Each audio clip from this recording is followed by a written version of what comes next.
pentru că îl iubesc pe Isus și chiar îl iubesc. Dar așa a fost, vreau să dovedesc că El este Domnul vieții mele. Vreau să-i dovedesc asta. Vreau să-mi dovedesc mie însumi. Francis Chan a donat milioane. A renunțat la o mega biserică pe care a construit-o din nimic și a mutat familia în locuri unde nimeni nu-i cunoștea numele. Ani de zile, oamenii l-au numit cel mai radical pastor din America, dar apoi a început să apară alături de personaje în care proprii săi adepți nu aveau încredere. Învățăturile sale despre comuniune au stârnit acuzații. Mișcarea sa de biserică în casă s-a confruntat cu dificultăți în moduri la care nu s-a așteptat niciodată, iar presiunea asupra familiei sale a devenit imposibil de ignorat. Cred că liderilor, inclusiv eu, primiți atât de multe feedback-uri pentru tot ceea ce spuneți.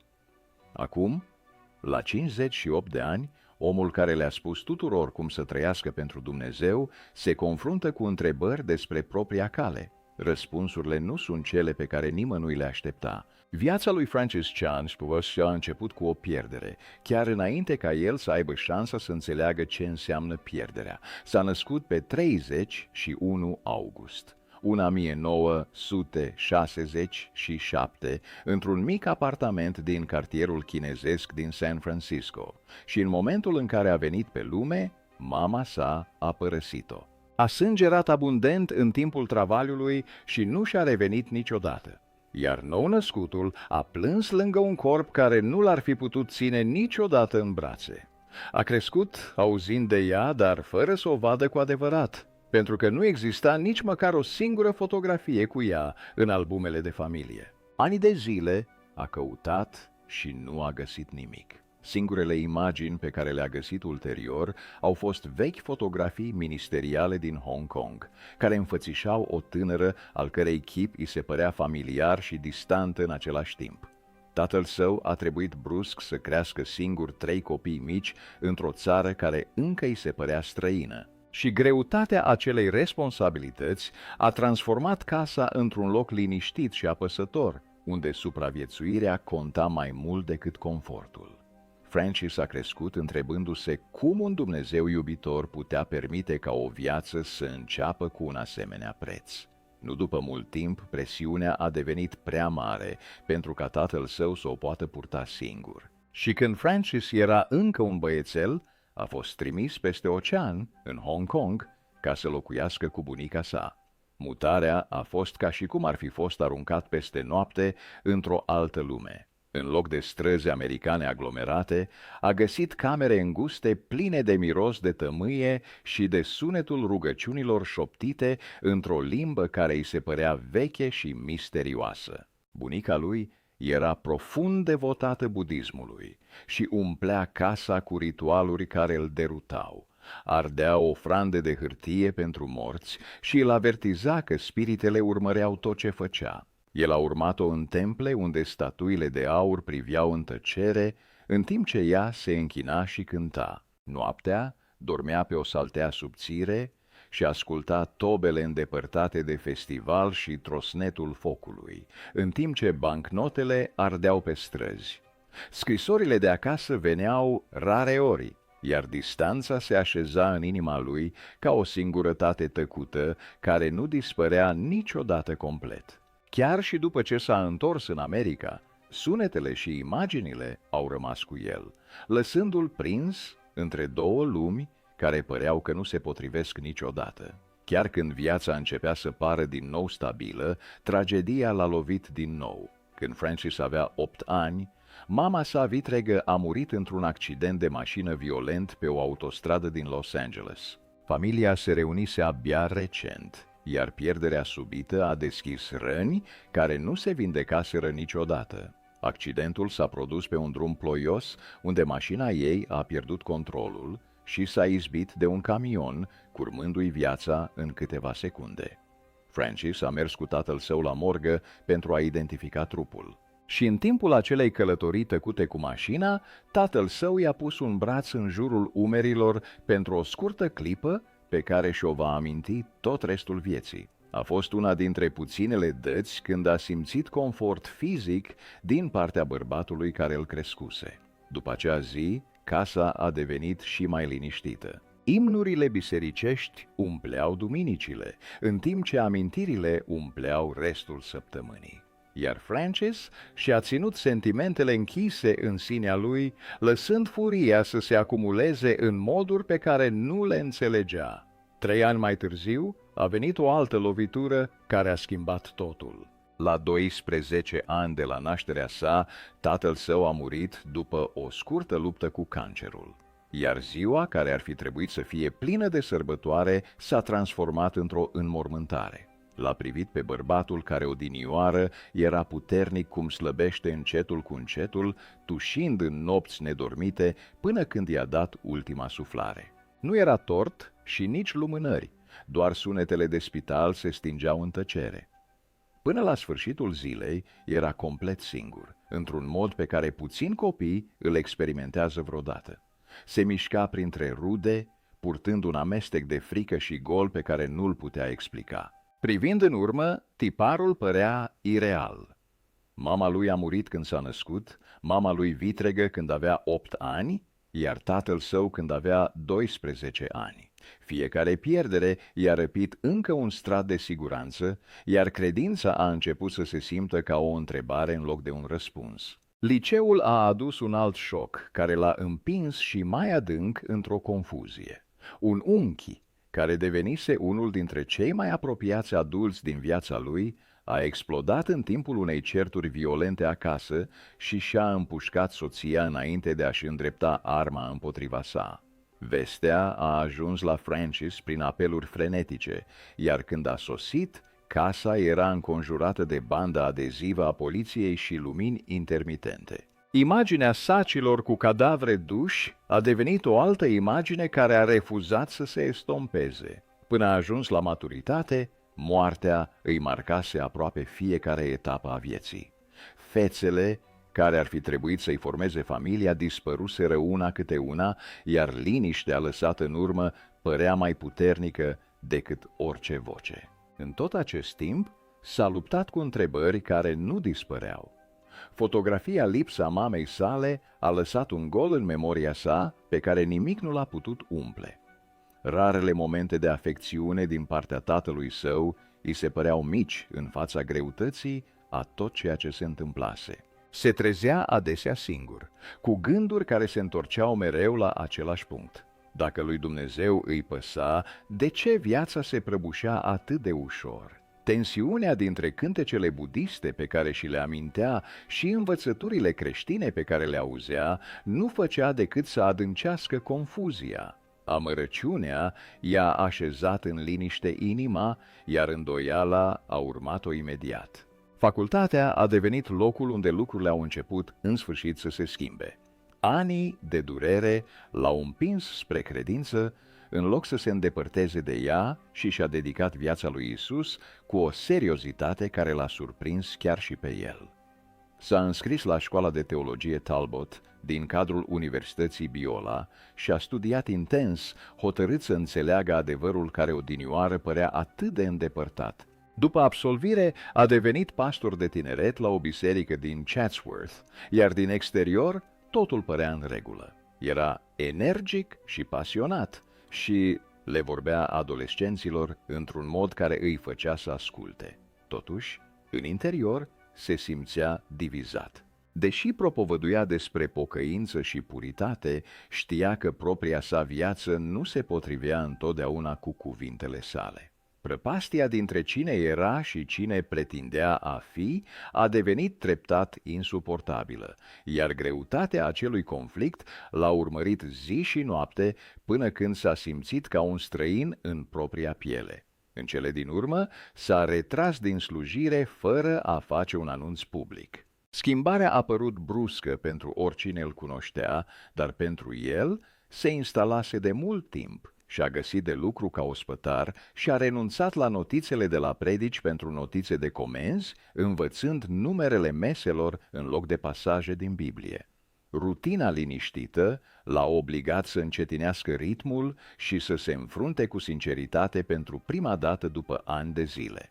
În acel sezon a făcut o promisiune profundă de a trăi diferit, nu doar în fața oamenilor, ci și atunci când nimeni nu-l privește. Slujba, care părea un pas înapoi, a devenit un loc în care mândria s-a estompat și credința a început să pară din nou reală. Cam în aceeași perioadă s-a căsătorit cu Lisa, femeia care avea să devină centrul constant al vieții sale. Ea a adus stabilitate într-o lume care fusese întotdeauna incertă, însă primii ani de căsnicie nu au fost ușori. Durerea pe care o purta s-a manifestat în certuri și neînțelegeri care i-au lăsat pe amândoi epuizați. Au fost momente în care s-a întrebat dacă mariajul va supraviețui, pentru că se simțea sfâșiat între vinovăția pentru trecut și teama de viitor. Încet au trecut împreună prin durere, învățând că credința nu înlătură greutățile, ci le dă puterea să rămână. În 1994 au ajutat la înființarea unei mici biserici în Simi Valley, cu doar câteva zeci de oameni adunați într-un garaj. Spațiul era simplu și aglomerat, cu scaune pliante și echipamente împrumutate, dar totuși ceva din el părea viu.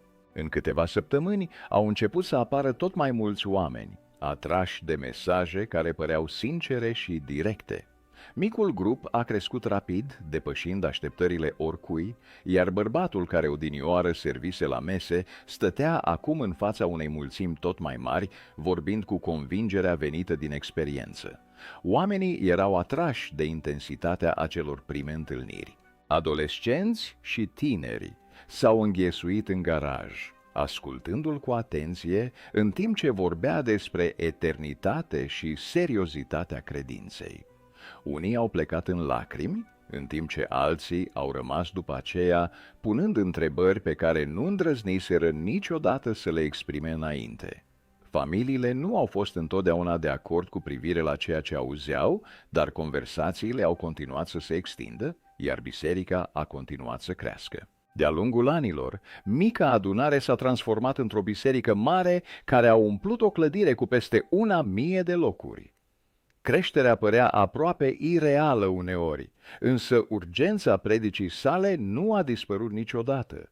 El a vorbit despre a trăi pe deplin pentru Dumnezeu și despre a refuza să se mulțumească cu confortul, iar mulți oameni au reacționat schimbându-și modul de viață. În 2004 a înființat Colegiul Biblic Eternity cu un grup de studenți dedicați studiului și slujirii serioase. Unii dintre ei au călătorit ulterior în străinătate pentru a sluji în comunități sărace, iar urmărirea dedicării lor a stârnit noi întrebări în inima sa. A început să se întrebe dacă o biserică plină de spectatori reflecta cu adevărat viața descrisă de Isus. Chiar și pe măsură ce biserica creștea, el a ales să nu ia niciun salariu de la ea. Și-a menținut nevoile personale simple și a donat majoritatea banilor câștigați din cărți și discursuri.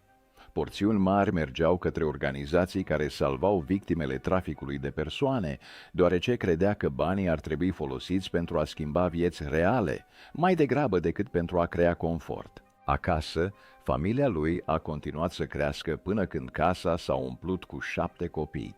Lisa a purtat povara educației de acasă și a vieții de zi cu zi în timp ce el călătorea și predica, și deși lumea exterioară vedea succes, presiunea i-a secat încetul cu încetul puterile. A continuat pentru că oamenii se așteptau la asta, totuși, în sinea lui se simțea adesea epuizat. Până în 2008, mii de oameni frecventau biserica în fiecare săptămână, iar cărțile sale ajungeau la cititori din întreaga lume. În mijlocul acestui succes, un gând discret a început să-l frământe. S-a întrebat dacă Isus sau apostolul Pavel ar fi construit ceva atât de mare și organizat, sau dacă ar fi ales comunități mai mici, în care fiecare să joace un rol. Uneori stătea singur, luptându-se cu posibilitatea ca dezvoltarea și recunoașterea să-l fi putut îndepărta de simplitatea pe care o iubea odinioară. Aceste întrebări au devenit mai puternice în timp, conducându-l încet spre decizii care aveau să-i schimbe din nou calea. În 2008, Francis Chan s-a trezit brusc cunoscut în întreaga lume. Cartea sa, Dragoste nebună, s-a răspândit mai repede decât se așteptase vreodată și a devenit curând un bestseller New York Times, vânzându-se în cele din urmă în milioane de exemplare. Nu cu mult înainte, agentul său îi spusese că ar putea câștiga $1.000.000 din drepturi de autor într-un singur an, iar ideea îl zdruncinase. Cu luni mai devreme, se rugase ca Dumnezeu să-l îmbogățească, nu ca să poată trăi confortabil, ci ca să poată renunța la tot și să arate că Iisus conta mai mult decât banii. Când în sfârșit au sosit cecurile, și-a ținut promisiunea. Fiecare dolar a fost direcționat către un fond anonim care sprijinea organizații caritabile din Asia și Africa, salvând copii și ajutând femei prinse în trafic, iar el a refuzat să păstreze ceva pentru el. În același timp, atenția din jurul său continua să crească. Invitațiile veneau curgând de la conferințe din întreaga lume și, în fiecare săptămână, mii de oameni umpleau biserica Cornerstone doar pentru a-l auzi predicând. Din exterior părea a fi succes în cea mai pură formă, însă cu cât devenea mai faimos, cu atât se simțea mai neliniștit în interior. Mulțimile erau mari, iar banii erau reali, dar ceva îi se părea periculos. El se temea că confortul și recunoașterea l-ar putea îndepărta încetul cu încetul de la felul de credință pe care credea că îl cerea Iisus. Așa că, în timp ce alți pastori cunoscuți își renovau casele și călătoreau în lux, el a mers în direcția opusă. După ce a vizitat sate sărace din Uganda și a văzut copii care aproape nu aveau nimic, și-a micșorat casa de la 2000 de metri pătrați la aproximativ jumătate din această suprafață, o decizie care i-a șocat pe oamenii care credeau că succesul ar trebui să ducă la mai mult spațiu și mai mult confort. Chiar și în apogeul influenței sale, a refuzat să-și construiască o plasă de siguranță. A donat jumătate din venitul său personal și a ales să nu ia niciun salariu de la biserică. Însăși Cornerstone a urmat aceeași direcție și a donat mai mult de jumătate din întregul său buget misiunilor globale și lucrărilor de ajutorare. Nu existau mașini scumpe și nici vacanțe de lux. El și soția lui au cedat în secret veniturile din dragostea nebună, astfel încât banii să poată finanța misiuni fără ca numele lor să fie atașate la ele. Unii pastori au spus că merge prea departe, dar Sean a respins ori de câte ori a vorbit despre asta. El abia s-a întrebat de ce simpla ascultare de Iisus sună ciudat, când Iisus le spusese oamenilor să vândă totul și să-L urmeze. Multe dintre aceste convingeri s-au întărit în anii în care a călătorit în străinătate. A petrecut timp cu orfani în Ecuador și Uganda, uneori ținând în brațe copii bolnavi care nu supraviețuiau nopții. Și acele momente au rămas cu el mult timp după ce s-a întors acasă. Confortul american a început să-i se pară plictisitor, iar imensa biserică pe care o conducea a început să-i se pară tot mai grea în fiecare an. Chiar și propria sa familie a simțit costul acestui mod de viață. Nu există nicio rezervă financiară și nicio siguranță pe termen lung, ci doar încredere că Dumnezeu avea grijă de el. Dar Chan credea că acest mod de viață dădea o greutate reală mesajului pe care îl predica. În 2008 s-a retras din biserică timp de 3 luni, deoarece avea nevoie de timp să se gândească și să se roage. Când s-a întors, a fost profund tulburat de ceea ce vedea în creștinismul american. Prea mulți oameni păreau mulțumiți să asculte predici, făcând în același timp foarte puțin cu credința lor. A început să propovăduiască faptul că fiecare credincios are daruri spirituale menite să fie folosite, nu ascunse. Și a îndreptat biserica către grupuri mai mici, unde oamenii s-ar ruga unii pentru alții și ar sluji activ, în loc să rămână pasivi. Unii membri au raportat vindecări și au primit răspuns la rugăciuni, în timp ce alții s-au simțit inconfortabil din cauza schimbărilor. Prezența a scăzut o vreme, însă cei care au rămas s-au dedicat mai mult bisericii. Sean credea că biserica ar trebui să-i lase pe oameni să se ocupe de lucrarea religioasă, în loc să-i țină confortabil în interiorul unei clădiri. Și adesea, indica bisericile clandestine din locuri precum China ca exemple de credință care a rămas puternică, fără programe mari sau facilități costisitoare. Cu mult înainte de această schimbare, el înființase Eternity Bible College sub umbrela Cornerstone. Până la sfârșitul anilor 2000, școala instruise zeci de elevi care au plecat în câmpuri misionare dificile din întreaga lume.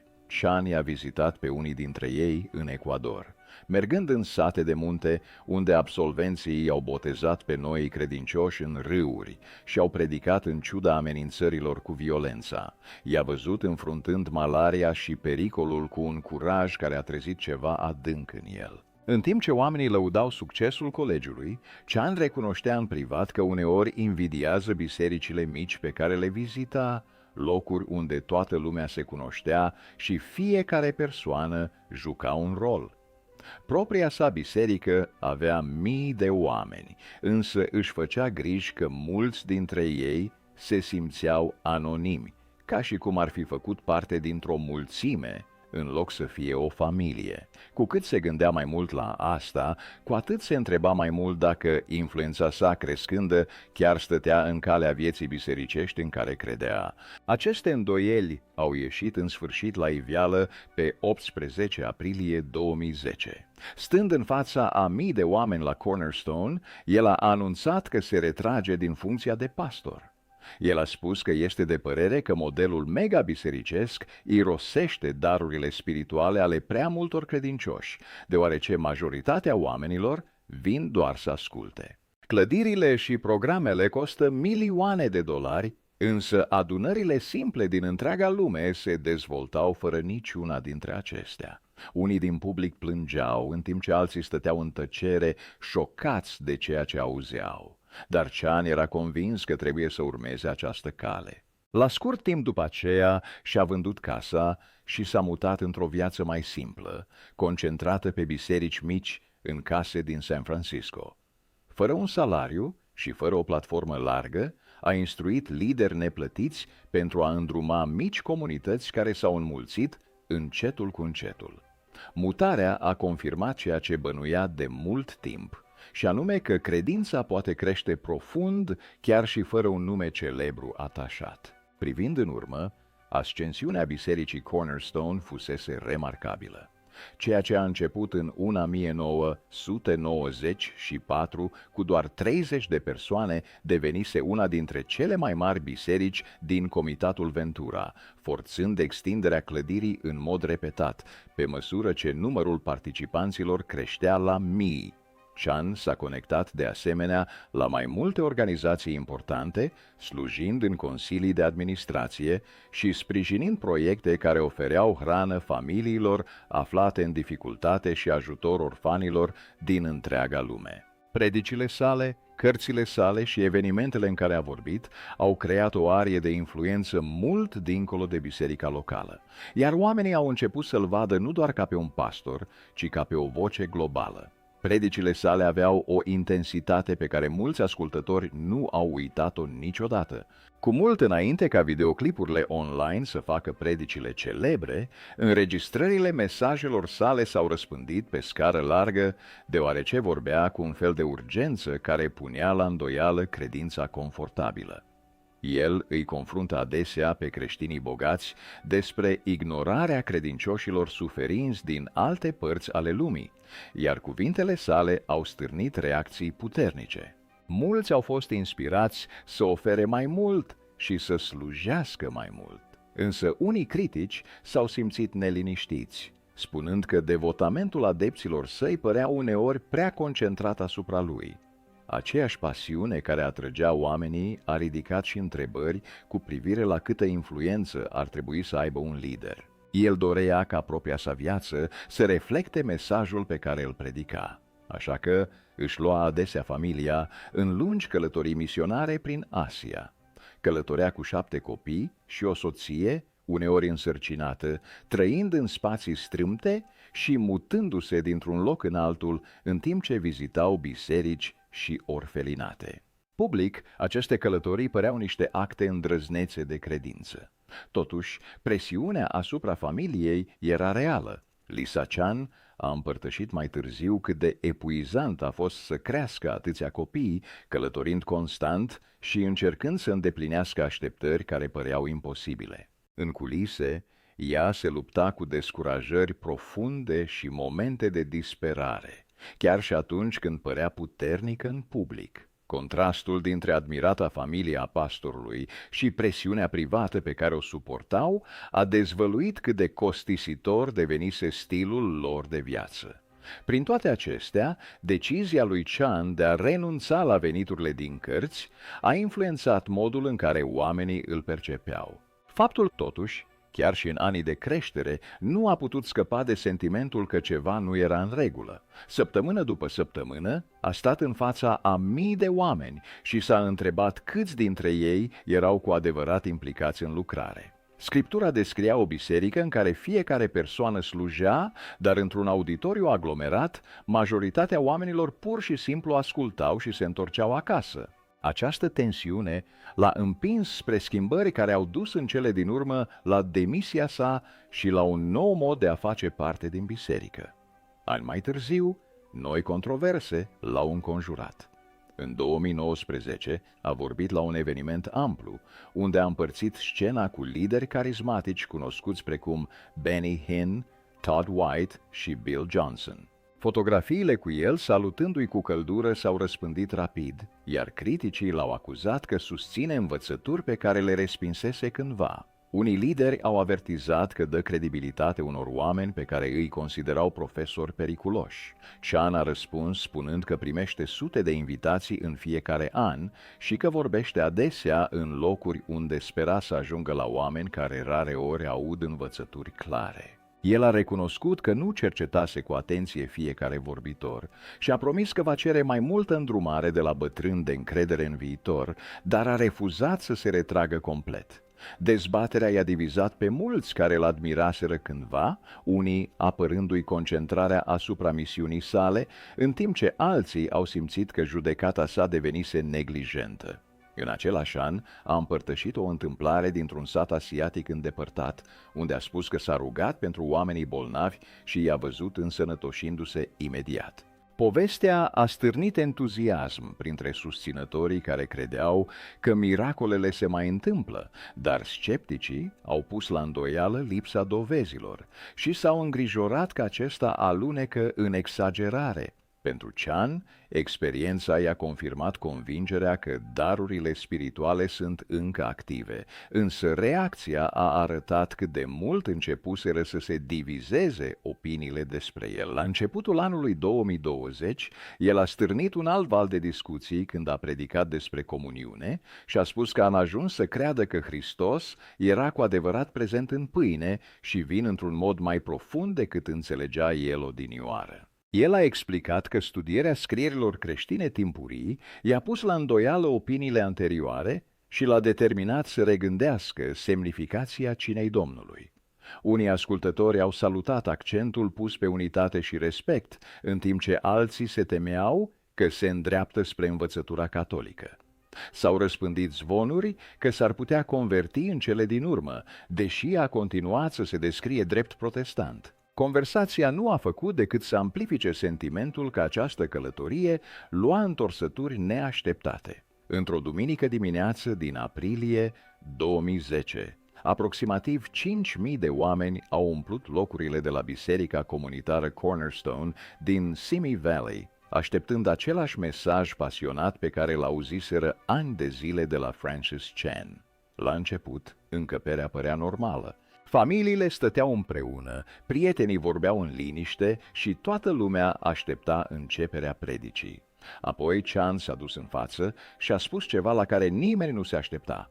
Le-a spus că își dă demisia imediat. Nu va exista un rămas bun lung și nicio tranziție lentă. A spus că este de părere că a rămâne ar putea face mai mult rău decât bine. În cameră s-a făcut liniște. Unii oameni au gâfâit, alții au început să plângă. Mulți doar priveau înainte, încercând să înțeleagă ce auziseră. Ani de zile se luptase în sinea lui cu un gând care îl tulbura profund.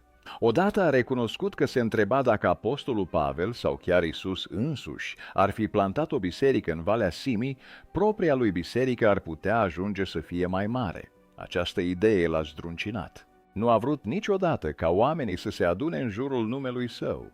A vrut ca ei să se adune în jurul lui Dumnezeu. Plecarea era îngrozitoare, dar rămânerea era și mai rea. După ce a plecat, biserica nu s-a destrămat. A continuat să crească într-un mod ciudat, care i-a confirmat credința sa de la bun început. Lucrarea nu depindea de o singură persoană. În lunile care au urmat, a luat o altă decizie surprinzătoare. În loc să-și folosească influența pentru a-și extinde platforma religioasă, și-a mutat în liniște familia în străinătate, într-un loc unde aproape nimeni nu-l știa.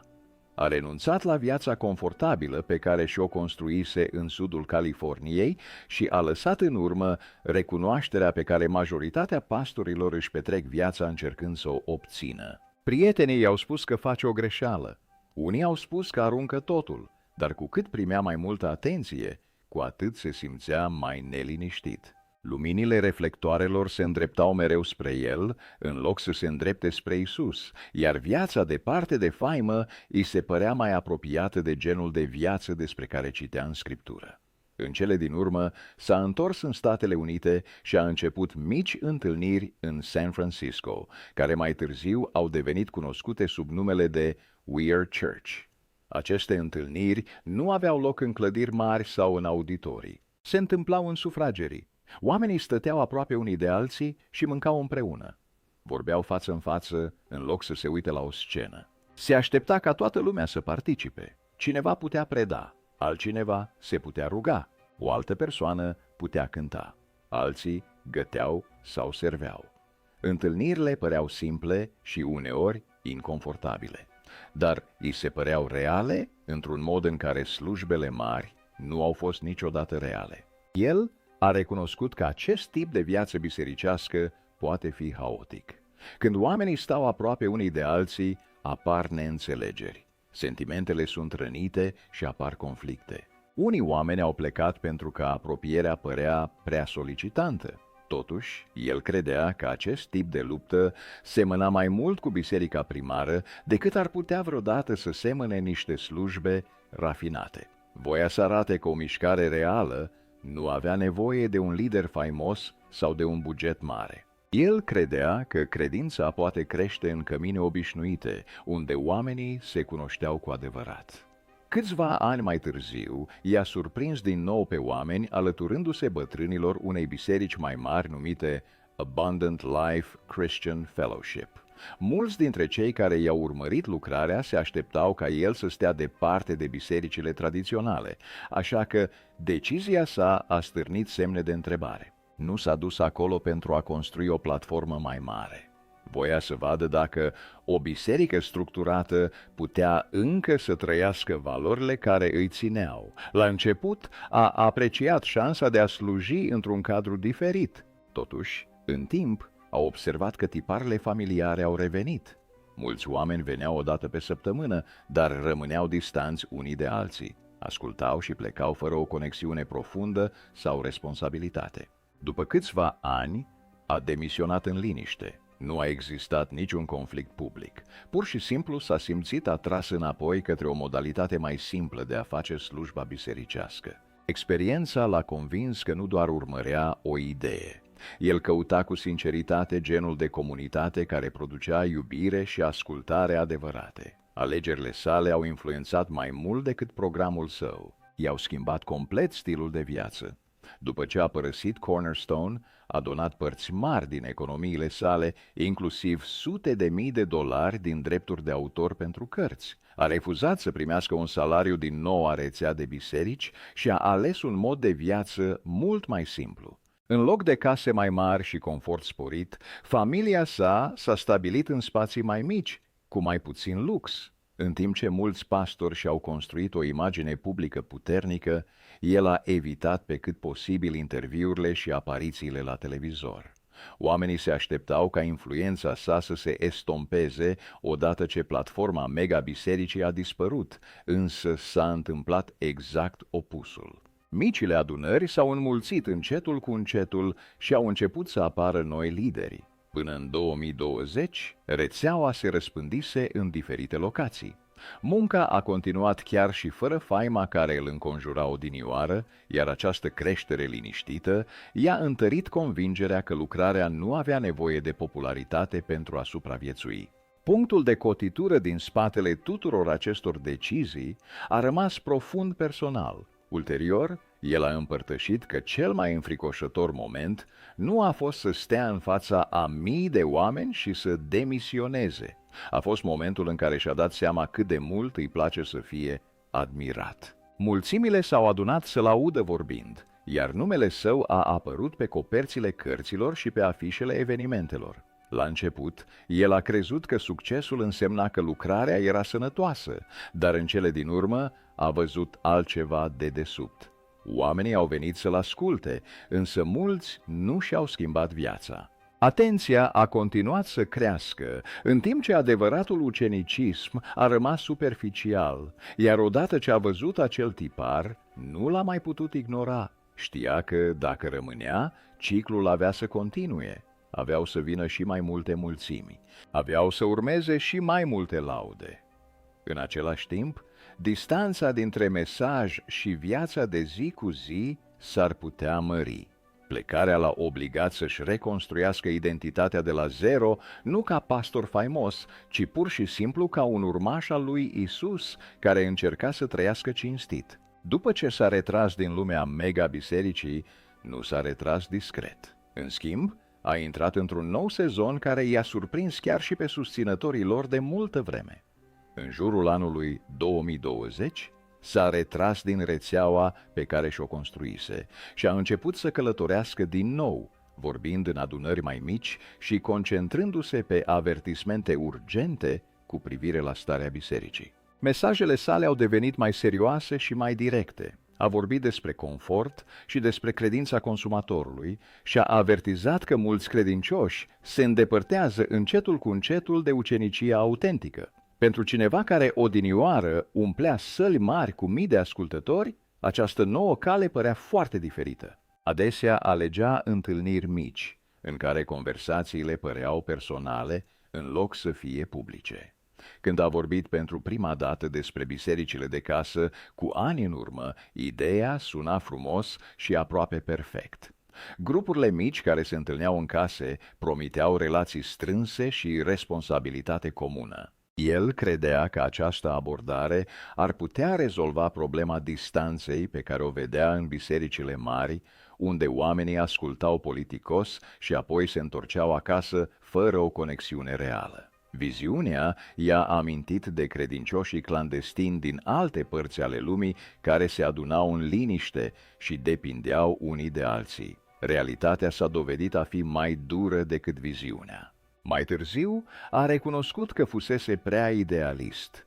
Grupurile mici își aduceau propriile dificultăți, diferențele personale deveneau mai vizibile, iar conflictele durau uneori mai mult pentru că oamenii rămâneau apropiați. Unele grupuri s-au chinuit să crească, iar altele au dispărut încet. Mai mulți oameni s-au întors în cele din urmă la biserici mai mari, unde așteptările păreau mai mici, iar responsabilitățile mai ușoare.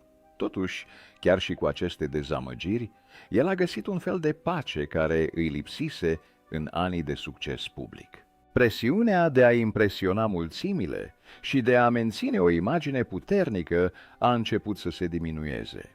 În loc să-și facă griji pentru cifre sau aparențe, s-a concentrat pe simpla ascultare. Munca părea mai puțin șlefuită, dar mai onestă, iar acea onestitate conta mai mult pentru el decât o lucrare care arăta perfect. Aceste schimbări au afectat și familia sa. El și soția sa, Lisa, și-au mutat locuința departe de centrul faimei bisericești și în locuri unde puțini oameni îi recunoșteau. Copiii lor au crescut văzând ambele fațete ale acelei vieți. Au experimentat atenția care vine odată cu apartenența la o lucrare bine cunoscută, apoi și-au văzut părinții cum lasă în urmă acea atenție. Unii dintre copiii lor adulți au ales ulterior o muncă care i-a dus în culturi diferite și în comunități foarte diferite de viața bisericească din suburbii. Aceste experiențe le-au modelat viziunea asupra credinței și le-au oferit o imagine mai largă asupra lumii. În ultimii ani, mesajul său a căpătat o nouă urgență. La începutul anului 2026, a împărtășit că unele dintre cele mai semnificative momente ale sale au loc acum, în diminețile liniștite, petrecute singur în rugăciune. A descris momente de tăcere, în care a simțit o claritate neobișnuită și o conștientizare a prezenței lui Dumnezeu. Aceste momente l-au lăsat surprins și profund mișcat. Chiar și după decenii de slujire, a spus că acele ore liniștite îi se păreau încă vii și proaspete. Și